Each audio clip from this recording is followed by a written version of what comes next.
Permíteme contarte en este pequeño curso cómo tus ideas se pueden transformar, donde cada página web cobra vida gracias a un lenguaje en especial, JavaScript. En este vídeo vas a conocer los conceptos básicos del lenguaje para que puedas implementarlos en tu experiencia y te formen para seguir avanzando en este camino.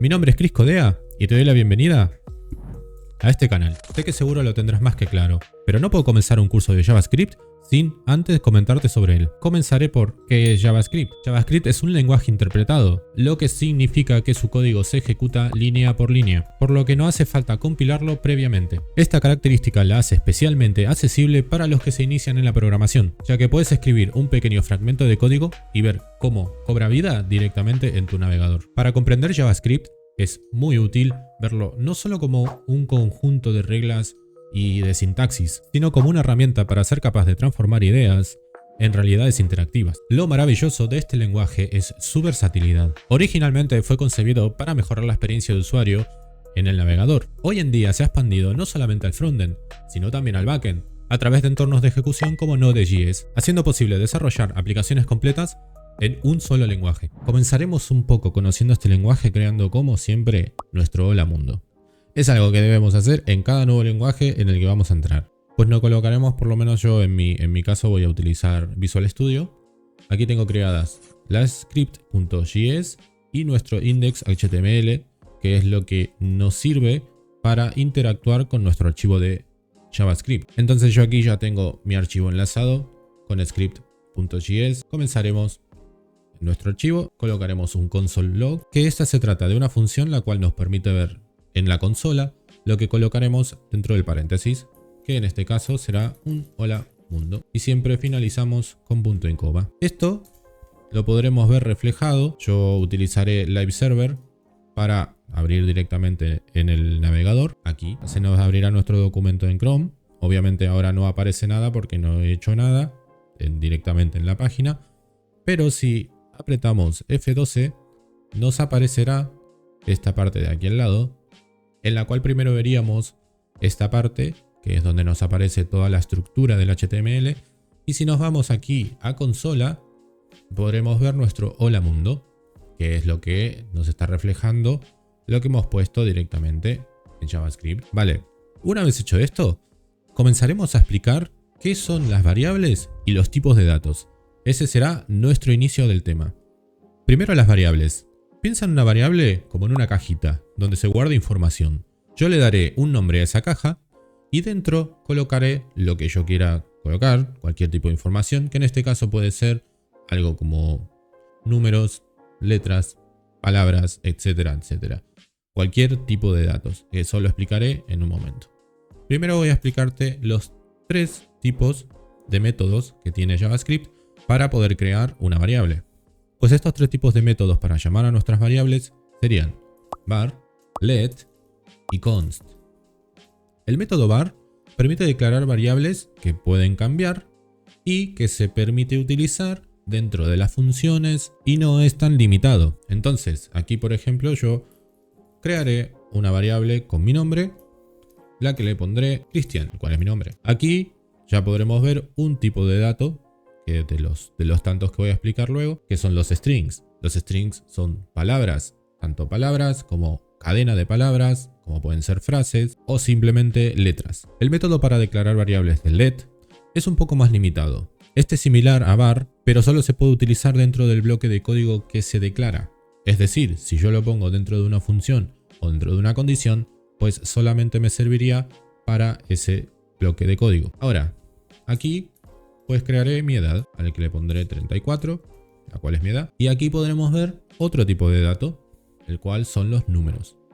Y aquí podremos apreciar la mayor diferencia que tendremos entre números y palabras, los cuales si hemos prestado un poco de atención, pues nos daremos cuenta que las palabras están entre comillas, lo cual no es lo mismo para los números. No hace falta ponerlo entre comillas. Ahora hablaré de las constantes. Las constantes se utilizan para declarar variables que no podrán cambiar a lo largo del programa. O sea que si yo declaro una constante, esa constante va a ser para siempre. Ese valor será siempre el mismo. Por ejemplo, pues podemos poner pi, el valor de pi, que en realidad existe una fórmula para pi, Pero en este caso, pues nos serviría para dar un ejemplo. ¿Cuál es el valor de pi? Pues 3.1416. Entonces, sabemos que este valor no cambiará durante el resto del programa. Todo lo que iremos escribiendo, si en algún momento le queremos dar otro valor a pi, pues ese valor no podrá ser cambiado. ¿Por qué? Porque pi es una constante en este caso. Y hasta aquí podremos ver los tres métodos principales que tiene JavaScript, que nos deja declarar variables en nuestro programa. Ahora pasaré a explicarte los tipos de datos. Con los tipos de datos, primero los que ya hemos visto, tenemos los strings o cadena de strings, los cuales son obviamente las palabras, letras, frases, etcétera, etcétera. Esto ya lo podremos ver aquí. Luego podremos apreciar que tenemos los números. Números puede ser cualquiera, tanto número entero como 3.14, como tenemos ahí arriba. Cualquiera de las dos sirve y cualquiera de las dos se pueden implementar. ¿Qué otro tipo de dato tendremos? Vale, pues tendremos booleanos, boolean, que este se utiliza para tomar decisiones. O sea, puede tener solamente dos valores, true o false. Puede ser cierto o puede ser falso. Yo quiero tomar una decisión. Por ejemplo, podría crear una variable que me permitiera saber si una persona es mayor o menor de edad. Pues si es mayor sería true. En el caso de que no lo fuera, pues sería false. Yo tendría que crear otra variable, por ejemplo, que me permitiera, o una función en este caso, que me permitiera declarar si alguien es mayor de edad, dependiendo de, obviamente, si es mayor de 18 o menor de 18. Esto lo dejaremos para más adelante, pero que sepan que los valores booleanos se tratan de sí o no. ¿Qué más podemos ver de variables? Pues los próximos que voy a mostrarte son null y undefined, que son algo parecidos, pero no son lo mismo tampoco. Porque null, yo de manera intencional le estoy dando un valor nulo, o sea que no tiene un valor. De manera intencional no le doy un valor. En cambio, undefined no existe un valor para eso. No existe un valor. O sea, en uno yo le estoy dando un valor nulo que luego podría cambiar, y en undefined no le estoy dando un valor. Son parecidos pero no son lo mismo. Continuaré con el próximo. Esto lo dejaré para más adelante, así lo podremos ver en más detalle. Podremos crear objetos. ¿Qué son un objeto? Un objeto es una colección de datos agrupados. Vamos a ver. Crearemos una variable, por ejemplo, persona, y a esta persona le daremos sus datos. Abriremos corchetes y dentro de estos corchetes le daré un nombre, la que esta persona se llamará Ana, anda, y tendrá una edad de 25 años, por ejemplo. Entonces, esto es un objeto. ¿Por qué? Porque tiene dentro de una sola variable datos agrupados, que puedo poner 20 datos más. Pero bueno, en este caso es una persona que se llama Ana y tiene 25 años. ¿Qué más podría poner de edad? Pues los arrays. Los arrays en este caso son listas de elementos. No son objetos, no es un objeto, no es un dato agrupado, sino que son listas. ¿Cómo es una lista? Pues en este caso abriríamos este simbolito que no recuerdo cómo se llama. Pero aquí nosotros, si queremos, por ejemplo, hacer una lista de números, pues colocaríamos 1, 2, 3, 4 y 5. Entonces esto se trata de una lista de números del 1 al 5. Puede ser del 1 al 20, del 1 a lo que quiera, pero o puede ser también nombres, puede ser una lista también de nombres y números. En este caso, por ejemplo, si yo quiero, podría poner Cristian también aquí, y esto sería una lista. Obviamente no va a tener ninguna lógica que le ponga nombres, o dependiendo de lo que quieras hacer, pero bueno, por lo general. Pues de esta forma entonces ya hemos visto cómo declarar variables con var, let y const, y qué tipos de datos pueden entrar dentro de esas variables. Palabras o strings, números, booleanos, nulo, undefined, objetos y arrays. Ahora pasaremos a hablar al siguiente tema, del cual hablaremos de los operadores y las expresiones. Podremos dividir los operadores en tres grupos: operadores aritméticos, operadores de comparación y operadores lógicos.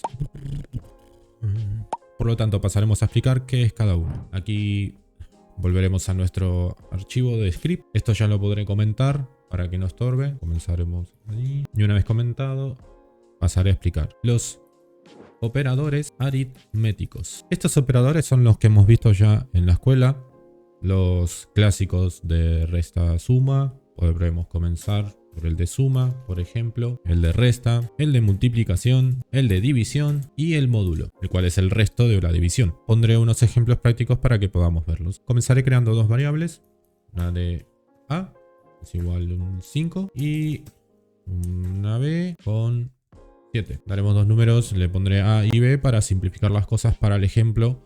Lo normal y lo que te recomiendo obviamente siempre es que cada una de las variables tenga un nombre significativo, que no sea simplemente una letra, porque si no al final no se va a entender. Esto simplemente lo hago para el ejemplo. Pues agregaré un console, le daré la indicación de lo que quiero que haga, a más b, console, a menos b, a por b, a dividido b y a módulo de b. Esto para poder verlo en pantalla, primero una vez que guarde, nos iremos a nuestro documento, volveremos a utilizar nuestro index y yo con la extensión de Live Server, pues se me abrirá el documento. Y lo que haré ahora mismo será apretar el 12 y otra vez. Vale, pues aquí estoy viendo, claro, un caso sumas no te falta. Claro, volveré a mi archivo y tendré que obviamente comentar esto también, porque me lo está tomando como si fueran... Esto no, como si fueran variables. Entonces ahí sí que ya tendría que verse. Y ahora, como podremos ver, pues me muestra los resultados de cada una de las operaciones que he puesto anteriormente. La suma, la resta, la multiplicación, la división y el módulo. Y aquí ya podremos ver cómo funciona lo que tendremos en este archivo. Esto es solamente un ejemplo. Una vez hemos visto los operadores aritméticos, pasaremos a ver los operadores de comparación. ¿Qué son los operadores de comparación? Operadores de comparación. Los operadores de comparación se utilizan para comparar dos valores y siempre darán un resultado de true o false. ¿Por qué? Porque comparamos si una es verdadera o la otra es verdadera o la otra es falsa y viceversa. Comenzaremos por igual igual, que esta es la igualdad. Lo que hace la igualdad es comparar si dos valores son iguales sin considerar su tipo. ¿Qué significa esto? Que si estamos comparando dos números, por ejemplo, un 5 y en el otro le pongo, entre comillas, un 5, estaría dando un resultado de true. ¿Por qué? Porque son iguales, básicamente son números ambos, pero uno es un string y el otro es un número. Pero como no considera el tipo de dato que estamos evaluando, pues entonces esto daría un true. Ahora, si hacemos una igualdad estricta, que serían tres signos de igual, esto lo llamamos igualdad estricta. Esto lo que hace es comparar si dos valores son iguales considerando su tipo. O sea que en este caso, si comparo, por ejemplo, 5 y 5 entre comillas, que sería un string, pues me daría un false. ¿Por qué? Porque no son el mismo tipo. O sea, son los dos un número, pero no son el mismo tipo de dato. ¿Cómo seguiremos? El próximo operador de comparación es este, que significa desigualdad. Significa que nos compara si dos valores son diferentes entre cada uno. Y tenemos también la desigualdad estricta. Este le pondré desigualdad y desigualdad estricta, que hace exactamente lo mismo que haría la igualdad estricta. Compara si son diferentes, pero también incluye el tipo del dato del que estamos hablando. Luego nos quedaría esto que ya todos conocemos, que serían mayor que, menor que, mayor o igual y menor o igual. Esto no necesito explicarlo, se entiende. Obviamente que estaremos comparando si un valor es mayor que otro, o si un valor es menor que otro, o si es menor o mayor e igual que ese número que estamos comparando. Puede ser un número más, un número menos, o puede ser del mismo modo, igual. Aplicaré unos ejemplos para que podamos ver lo que hemos visto hasta ahora. Escribiremos en nuestra consola. Haremos primero una igualdad entre 5 y 5, como ya hemos explicado anteriormente. Esto lo voy a comentar también. Bien. Entonces, aquí estaríamos comparando un 5 y un 5 entre comillas con una igualdad. Entonces, esto nos daría un resultado de true, ya que sí son iguales, tanto el 5 como el 5, pero no son del mismo tipo. En este caso, como únicamente estamos hablando de igualdad, pues nos daría un valor de true. ¿Qué pasa si lo hacemos de este modo? Pues que si 5 con igualdad estricta le damos un 5, esto nos devolvería un valor false, porque son el mismo número, pero son de diferente tipo. Estamos hablando que uno es un número y el otro es un string. El próximo, por ejemplo, podemos otra vez escribir en consola y ahora haremos un 7 es mayor a 3, por ejemplo. Y esto sí que nos daría un valor true, porque 7 es mayor a 3. Y si lo vemos en nuestro documento navegador, pues podremos ver que justamente los resultados son true, false y true, que aquí podremos ver 5 es igual a 5, 5 no es igual a 5 y 7 es mayor a 3. Y esto es lo que hacen los operadores de comparación. Por último pasaré a explicarte los operadores lógicos. Estos son un poquito más avanzados, pero también se entienden fácilmente. Tenemos operadores lógicos. Estos operadores son AND, OR y NOT. ¿Cuáles son cada uno? AND serían 2 y OR son 2 barras y NOT es un símbolo de exclamación. ¿Qué hacen cada uno? AND lo que hace es comparar si dos valores tienen el mismo resultado. O sea, por ejemplo, vamos a llamar a la consola y yo quiero saber si 5 es mayor a 2 y 5 es mayor a 6. En este caso, ¿qué nos devolvería? Nos devolvería un valor false. ¿Por qué? Porque 5 es mayor a 2, pero 5 no es mayor que 6. Entonces, si uno de los dos valores es false, entonces nos dará un resultado false. Si en caso de que ambos, por ejemplo, 4 es mayor a 3 y 5 es mayor a 4. En este caso sí nos daría un valor true, porque estamos hablando de que 4 sí que es mayor a 3 y que 5 sí que es mayor a 4. Entonces los dos, al ser valores true, nos devolvería un valor true. Vamos a comentar esto y esto para que no nos moleste. Y aquí podremos ver, comentaremos esto también para que no nos moleste. Y vamos a ver qué resultado nos da en el navegador. Pues aquí, como podremos ver, nos pasa un resultado de false y de true, que como podremos ver en nuestro archivo es como ya lo habíamos visto. En el caso de 5 mayor a 2 y 5 mayor a 6 es false, porque una de estas condiciones es falsa. En el caso de que ambas sean verdaderas, pues en ese caso sí nos daría un true. Ahora pasaremos al próximo, que es el OR. El OR lo que hace es comparar si un valor es verdadero. O sea que, en el caso que una de las dos condiciones sea verdadera, entonces nos daría true. Si ambas condiciones son falsas, nos daría false. Por ejemplo, podríamos poner en consola que 5 es mayor a 6 o 5 es mayor a 4. Entonces, ¿qué pasaría en este caso? Pues que nos devolvería un valor de true. ¿Por qué? Porque una de estas es correcta. En el caso de 5 es mayor a 6 es false, pero 5 sí que es mayor a 4. Entonces, una de las condiciones, al ser correcta, al ser true, verdadera, pues nos daría un true. Y en el caso inverso, que podemos ver 5 es mayor a 6 o 5 es mayor a 7, pues en este caso sí que nos daría un false, porque ambas condiciones son falsas. Entonces nos daría de resultado un false. Ahora veamos qué hace el NOT. Lo que hace es invertir el valor booleano. O sea, que si es true, pasaría a ser false. En el caso también de que sea al revés, pues sería lo mismo. Si es false, pasaría a ser true. ¿Cómo funciona esto? Imaginémonos que somos una persona que quiere entrar en una discoteca. Entonces necesitamos ser mayor de edad y necesitamos tener una entrada. Estas son nuestras dos condiciones, ¿no?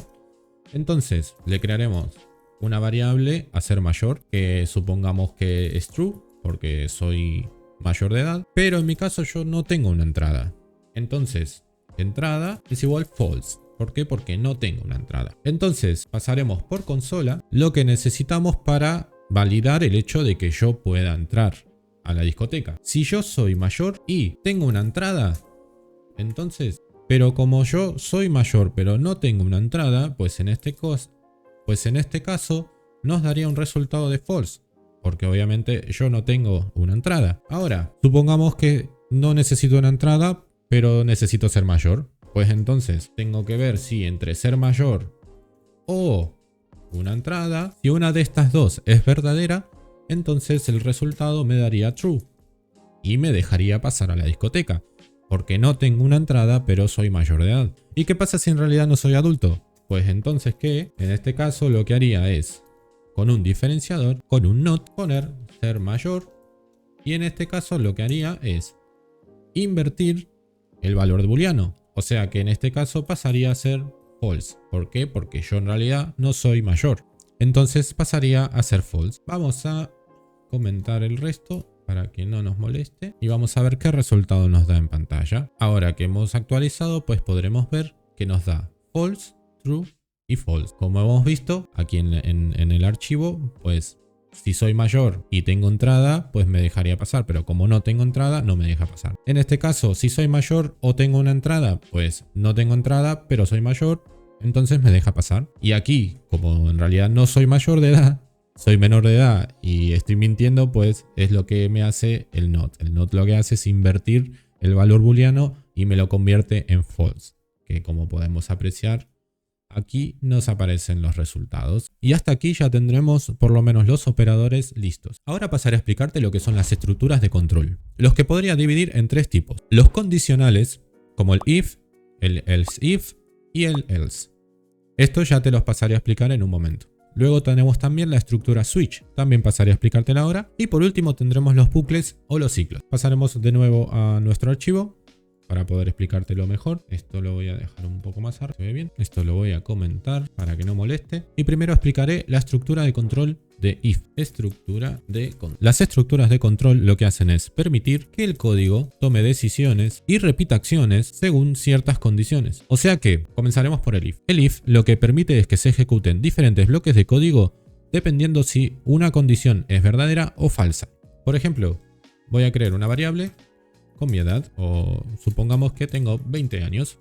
Esa sería mi edad. Y ahora crearemos una estructura de if para averiguar si yo soy mayor de edad o no. Entonces, en el caso de que mi edad sea mayor o igual a 18, pues lo que quiero que hagas es que en la consola me indiques que eres mayor de edad. Y en el caso de que no seas mayor de 18, pues entonces en la consola me pondrás no eres mayor de edad. Pues hasta aquí hemos visto if y else. Lo que hemos visto es que mi edad es de 20 años. Voy a comentar esto para que no nos moleste. Siendo mi edad de 20 años, la condición es que yo tengo que ser mayor de 18, entonces me daría el resultado de que soy mayor de edad. ¿Por qué? Porque mi edad son 20 años. Volveremos a nuestro navegador, en donde en la consola podremos ver que me dice que soy mayor de edad, justamente, porque mi edad es de 20 años. Ahora, ¿qué pasa si le doy y le pongo 16? Pues en este caso, si volvemos a nuestro navegador, podremos ver que dice que no eres mayor de edad. ¿Por qué? Porque no cumplo con la condición de la estructura de if. Volvamos de nuevo a nuestro archivo, vamos a extender un poco el ejemplo para que puedas ver el resto de opciones. Si en vez de querer comprobar si eres mayor de edad, queremos comprobar si eres un adulto o eres un adolescente, pues entonces primero comenzaremos modificando la condición, a la cual le pondremos que si eres menor de 13 años, por ejemplo, entonces eres un niño. Luego de esto no tendríamos que poner un else, porque sería nosotros lo que queremos en realidad ahora mismo es verificar si eres un adolescente. Entonces tendríamos que poner otra condición de if. Entonces agregamos un else if en el cual tu edad es mayor o igual a 13 y tu edad es menor o igual a 18. Entonces en consola pues le daríamos que tú eres un adolescente, pero también queremos averiguar si esta persona es un adulto. Pues pondremos otro else if para darle otra condición de que si tu edad es mayor o igual a 18 y tu edad es menor a 65, pues entonces por consola nos dirá que tú eres un adulto. ¿Y qué pasa con el resto de edades? Pues pondremos un else y ya en el caso de que seas mayor de 65, pues eres un anciano. Y esto sería lo que hace una estructura de if. Obviamente el else if en exceso no es muy recomendable tampoco. Esto es más que nada un ejemplo para que puedas entender cómo funciona. Ahora, en una aplicación seguramente sea mejor pensar bien qué estructura utilizar para el diferente propósito que tenga tu programa. En este caso, si yo tengo 16 años, pues podremos ver de nuevo en nuestro Chrome que me dice que soy un adolescente, porque tengo entre 13 años y 18. Entonces, obviamente soy un adolescente. Ahora, ¿qué pasa si aquí le pongo que tengo, pues, 50 años? En este caso, pues me tendría que decir que soy un adulto. Como ahí vemos, eres un adulto. ¿Por qué? Porque tengo entre mayor de 18 hasta 65 años para poder ser un anciano. Es obviamente sin ofender a nadie, ¿no? Porque puedes tener 65 y sentirse todo un joven. Pues vale, en este caso ya hemos visto la estructura if y ahora sí que podremos pasar a la próxima estructura, la cual es la switch. La estructura switch. ¿Qué hace la estructura switch? La estructura switch nos sirve para cuando tienes diferentes opciones para una sola variable. O sea, ¿qué quieres decir con esto? Que podremos tener diferentes condiciones para un solo tipo de variable. Por ejemplo, vamos a crear una variable al que la llamaremos día. Le pondremos el número de 3. El día 3, como todos sabemos, es lunes, martes, miércoles. Sería el día 3. Entonces, comenzaría con una estructura de switch en la que le daremos la variable de día, que sería el número, abriríamos corchetes y dentro de este corchete, pues pondríamos los diferentes casos para las opciones que tenemos. Tenemos, por ejemplo, el case, estamos utilizando números, pues sería caso 1, por ejemplo. En el caso de que hayamos puesto pues lunes, martes o miércoles en letras, pues los casos serían lunes, martes, miércoles en realidad. Pero bueno, vamos a hacerlo con números para simplificar. En el caso de que la opción sea 1, pues por consola nos pondrá hoy es lunes. Luego de colocar esto, siempre sin falta, deberemos darle un break. ¿Por qué le damos un break?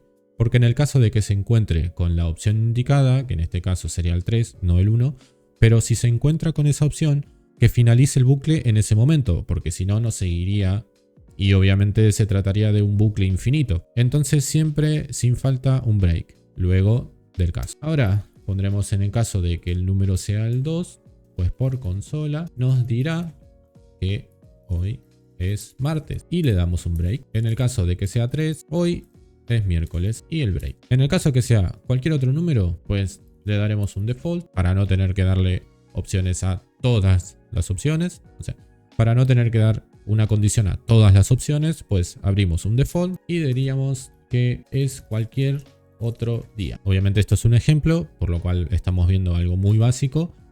Pues siempre te recomiendo utilizar el que se adapte a tu aplicación. Pues entonces vamos a comentar esto para que no nos estorbe y vamos a ver qué resultado nos da. En el caso de que yo ponga el número 3, iremos de nuevo aquí y nos dice justamente que hoy es miércoles. ¿Por qué? Porque nuestro día elegido fue el 3, el cual podemos ver aquí.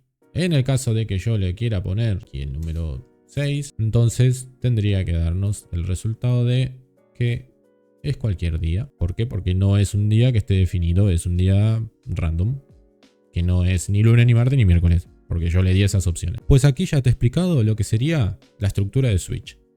No es muy complicada, pero obviamente si la utilizamos en algo más avanzado, pues sí que puede tener un poco de complicación si sabes utilizarlo con cabeza, obviamente. Y de este modo pasaremos a explicar los bucles. Lo pondremos aquí. Vamos a dejarlo un poco arriba para que se vea bien. Vale, tenemos varios bucles. El bucle for, el bucle while y el bucle do while. ¿Qué pasa con estos tres? Como dice el nombre, pues son bucles. Entonces, pasaré a explicar primero el bucle for. ¿Qué hace el bucle for? Como hacen todos los bucles, lo que hacen es, a partir de una condición, repetir el código varias veces o las veces que haga falta. En este caso, lo pondremos aquí. Comenzaremos dándole a la variable i un valor de 0. ¿Por qué queremos que sea un valor de 0, porque queremos que comience desde el punto 0. Mientras tanto, ahora le daremos la condición para que funcione el bucle. Mientras que i sea mayor a 5, ¿qué es lo que va a pasar? Pues que i aumentará su valor. Y cada vez que haga el bucle, pues por consola nos dirá que esta es la iteración número. Ahora mismo lo que voy a hacer es concatenar. Para la acción de concatenar se utiliza un más y le pondré la variable de i. Esto lo que hace es, siempre que se cumpla la condición de que i es menor a 5, entonces dará una vuelta del bucle y cada vuelta del bucle pues nos dará este mensaje por consola. Ahora voy a comentar esta parte para que no nos moleste. Esto también, así podremos ver cómo es que funciona. Si vamos de nuevo aquí, pues nos podremos encontrar con que dio el resultado 5 veces. Comienza por el 0, el 1, el 2, el 3 y el 4. Si queremos que llegue a 5, obviamente tenemos que poner menor o igual o menor a 6, por ejemplo. Entonces en ese caso sí que llegaría hasta la parte 5. Esto es recomendable utilizarlo con las listas de array, justamente para encontrar algo que debamos buscar en una lista. Esto tal vez ahora no tendrá todo el sentido del mundo, pero sí que más adelante, pues cuando lo utilices en otras cuestiones, en algún ejercicio que podamos hacer también, esto te tendrá más sentido. Pues así volveremos a nuestro archivo y pasaré a explicarte el próximo bucle, el cual, como ya habíamos dicho anteriormente, se trata del bucle de while. El bucle de while lo utilizaremos cuando no sepamos cuántas veces queremos repetir una acción, las veces que cumpla con la condición, obviamente. Vamos a darle un ejemplo para que se entienda. Crearemos una variable con el nombre de contador y a este contador le daremos el 0. Ahora, este contador puede ser cualquier número, porque ahora mismo le estamos dando un valor, pero hay veces que por ahí no podremos saber qué valor tiene, entonces tenemos que iterar sobre ese valor a ciegas, básicamente. Como no sabemos cuántas repeticiones vamos a tener que hacer, le daremos la condición de que el contador sea menor a 5. Entonces, si se cumple esa condición, quiero que por consola me des el mensaje de contador, voy a concatenar, es igual a contador. Obviamente, me va a mostrar qué número es el que está en pantalla. Y si sucede esto, quiero que el contador se sube un número más. Entonces, ¿qué va a hacer esto? Cada vez que se cumpla la condición de que el contador es menor a 5, me va a repetir el bucle, pero sumándole uno más al valor. ¿Qué pasaría? Vamos a comentar esta parte y les mostraré qué es lo que hace. Al final es lo mismo, pero no es lo mismo tampoco. Podremos ver que tenemos 0, 1, 2, 3, 4, pero la forma en la que yo le pedí a la condición que lo cumpla es diferente. Ahora pasaremos al próximo bucle, el cual se llama do-while. El do-while podría decirse que es algo parecido, pero tampoco es lo mismo. ¿Por qué? ¿Por qué no es lo mismo que el while? Vamos a comentar esto. Porque garantiza que al menos el bucle se ejecute una vez. ¿Por qué? ¿Qué es lo que hace esto? Ya que la condición se evalúa después de ejecutar el bucle. Vamos a ver.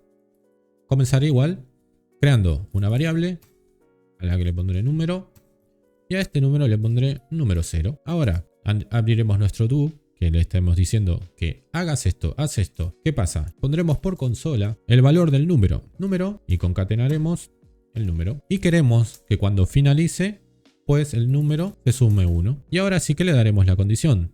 Mientras que el número sea menor a 5, pues quiero que me vuelvas a repetir el bucle. Lo que hace que el código que se encuentra dentro de do se ejecute primero antes de la condición. Esto por lo general sirve para cuando querramos verificar, por ejemplo, los datos de un usuario.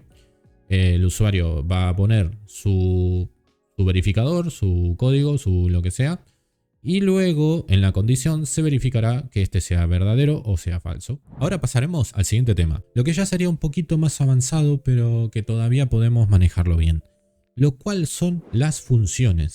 Las funciones son bloques de código que realizan tareas específicas. O sea que lo que me permite las funciones en realidad es que yo pueda reutilizar ese bloque de código en diferentes partes de mi programa. Me permite ser mucho más organizado con mi código y que sea más legible a la hora de leer. Ahora pasaremos de nuevo a nuestro archivo, en el que te voy a explicar cómo funcionan las funciones. Esto lo voy a comentar para que no nos estorbe. Y primero, ¿cómo se declara una función? Pues con la palabra function. Ahora, a esta función le daremos un nombre, por ejemplo, saludar. ¿Y qué necesitamos para que esta función funcione? Pues un nombre. Yo quiero saludar al nombre que le voy a indicar. ¿Cómo le doy entonces yo la orden a esta función para que me devuelva mi saludo? Pues pondremos return, que sería nuestro retorno. Escribiremos un hola, concatenaremos con el nombre y concatenaremos de nuevo con símbolo de admiración. Y así ya se nos retornaría el mensaje. Entonces, como nosotros queremos utilizar esta función de saludar por consola, llamaremos la función del nombre de saludar y le daremos, el nombre que nosotros querramos. Por ejemplo, puede ser Cristian y en este caso, si yo me fijo en mi documento, pues me estaría saludando con un hola Cristian, como podremos ver.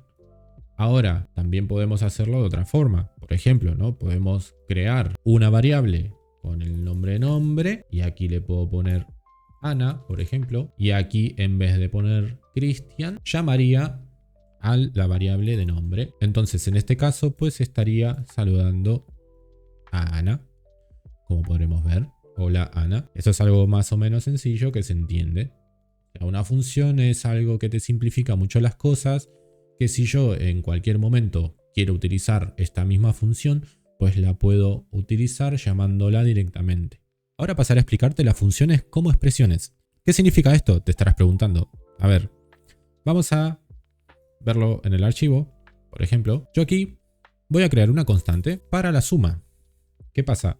Yo a esta suma no la quiero llamar cada vez que voy a utilizar una suma. Entonces le voy a dar una función. Llamaré directamente a function, en donde le daremos dos valores y esta función me retornará a más b. Entonces aquí tendremos la función de suma en una constante, obviamente, porque no va a cambiar. La función siempre va a ser la misma. La llamaremos por consola. ¿Qué me va a mostrar por consola? Pues voy a llamar la suma y le daré dos valores, el 5 y el 7, por ejemplo.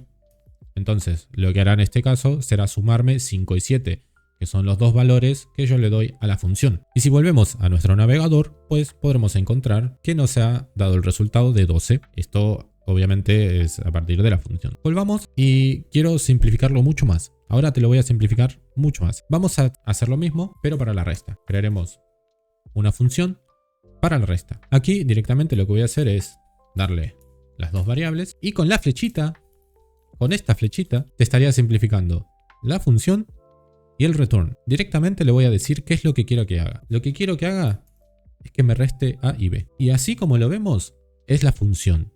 Esto es como expresión. Lo que estamos haciendo en este caso es simplificar y hacer que nuestro código sea mucho más legible. Lo llamaremos por consola y le daremos nuestras dos variables. Por ejemplo, 4 y 7. Lo que haría sería restar estos dos valores. Vamos a nuestro archivo, nuestro navegador, y podremos ver que tenemos el resultado de la resta, que sería -3 en este caso. Esto también lo podremos hacer llamando directamente las variables externas, de manera externa, ¿no? Podemos crear dos variables con un número 1, que sería, no sé, 5, y otro número que sería 7, por ejemplo.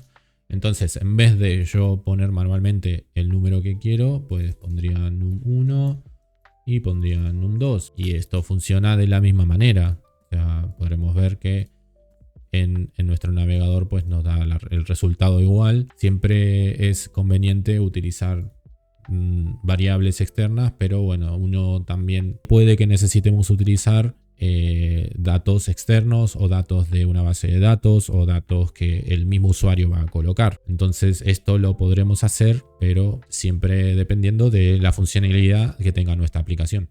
A partir de ahora que ya tenemos un poco los conceptos básicos, lo que haremos es intentar interactuar un poco más con nuestro HTML para poder realmente aplicar las funciones de JavaScript a nuestro archivo. ¿Y cómo comenzaremos a hacer esto?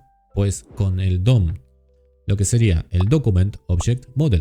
Esto se trata de una representación en forma de árbol de todos los elementos de nuestra página HTML, como pueden ser los P, los títulos, H1, los div, y todo esto lo podremos llamar desde nuestro JavaScript. Utilizaremos métodos como getElementById o querySelector para elegir el elemento con el que deseamos trabajar. Una vez que los tengamos seleccionados, podremos modificarlos o cambiarlos a nuestro gusto. Entonces, ahora mismo iremos a nuestro archivo. De nuevo, voy a comentar toda esta parte para que no nos moleste. Y lo que voy a hacer ahora es, a partir de nuestro index, porque lo que vamos a implementar va a ser a partir de nuestro archivo de HTML, pues le cambiaré el título, le pondré ejemplo de DOM, ¿no? Crearé un H1 al que le pondremos un ID de título, pondré este es un título, crearé un pequeño párrafo, este es un párrafo de ejemplo y crearemos un botón y a este botón le daremos un ID de botón y a este botón le pondré cambiar el título, que esa es la acción que queremos que haga. Una vez que tengamos ya listo nuestro HTML, que es algo muy sencillo, muy básico, volveremos a nuestro script, crearemos una variable a título, en el cual a partir del document, o sea, document object model, a partir del document lo que quiero es que me recojas el elemento a partir de un ID, que será el ID de título, como podemos apreciar aquí. Entonces esta va a ser nuestra primera variable. Crearemos otra para el botón, el cual haremos lo mismo. Lo cogeremos desde nuestro documento con el ID, que su ID era botón. Y ahora lo que haremos es agregar una acción cuando haga clic en el botón se cambie el título. Simplemente vamos a cambiar el nombre del título. Llamaremos a nuestro botón y le pondremos un add event listener, que a partir del clic quiero que hagas esta función que te voy a dar ahora, la cual será que a partir de nuestra variable de título, la cual está aquí, y obviamente esta variable nos lleva al ID de título, pues que me cambie el texto, que pasará a ser título modificado por JavaScript. Y eso es lo que hará esta función de button, ¿no? Que estamos llamando la variable de botón, la variable de título, y cada una tiene su conexión con el documento. Vamos a ver qué es lo que hace esto, qué es lo que conseguimos a partir de esto. Volveremos a nuestro archivo para ver qué es lo que ha cambiado, pues obviamente me he olvidado de guardar. Y ahora que he guardado, pues podemos apreciar que tengo. Este es un título, este es un párrafo de ejemplo y el botón que nos dice de cambiar el título. ¿Qué pasa si le hacemos clic a este botón? Pues que se cambia nuestro título. Y ya podremos ver cómo hemos interactuado con nuestro JavaScript directamente en nuestro HTML. Y hasta aquí ya hemos visto lo básico y lo principiante de nuestro lenguaje JavaScript. Siempre te voy a aconsejar que intentes hacer tu código más legible y que le des un buen nombre a las variables. Por ejemplo, no utilicemos A y B como en los ejemplos, porque por lo general se necesitan utilizar nombres que luego deberíamos buscar. Entonces, si no tienen un nombre útil, pues entonces no va a ser tan sencillo. Si has llegado hasta aquí, te recomiendo que te suscribas y que le pongas un me gusta a este vídeo, que me ayuda mucho a seguir mejorando, ya que seguiré subiendo mucho más contenido para que puedas seguir avanzando y aprendiendo en este gran mundo que es la programación.